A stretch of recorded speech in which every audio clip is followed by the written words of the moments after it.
অবলা, আরে বেরিয়ে এসো। আমার বন্ধু অনেক দিনের পর আমাদের বাড়িতে এসছে। আমি বাজার থেকে একটু মাংস নিয়ে আসি, তুমি একে একটু যত্ন করো, হ্যাঁ?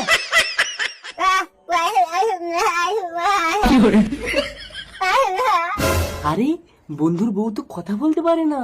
না, এই সুবর্ণ সুযোগ হাতছাড়া করা যাবে না। এই যে আমি তোমার স্বামীর বন্ধু, মানে স্বামীর মতো যত্ন করতে হয়। ওই দেখো, বিশ্বাস করে না। এই নাও, ফোন করে তোমার স্বামীর কাছে শুনে নাও।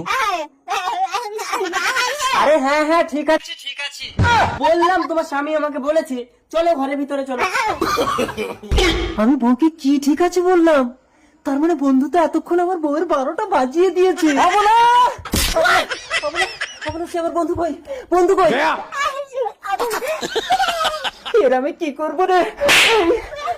না না, কাঁদে না। চলো তোমার চোখ বন্ধ করে আমাকে অনেক দূরে বেড়াতে নিয়ে যাবো। টাকা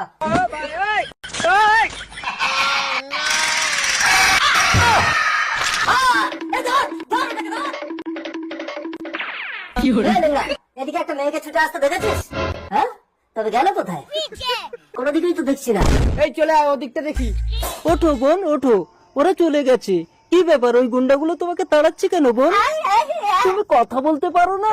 আমার বাড়ি চলো, আমি ভিক্ষি করে খাওয়াবো বোন। এইভাবে কেটে গেল একটা বছর। একদিন তার পঙ্গু দাদাটি মারা গেলে অবলা খুঁজতে খুঁজতে চলে আসে তার নিজের বাড়ি। এই কে তুই?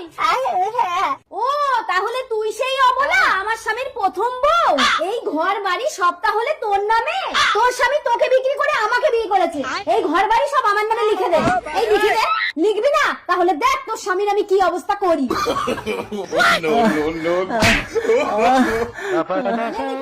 তোর জন্য বেঁচে গেলে তোর স্বামী। হয়েছে, এবার তোরা বেরো আমার বাড়ি থেকে।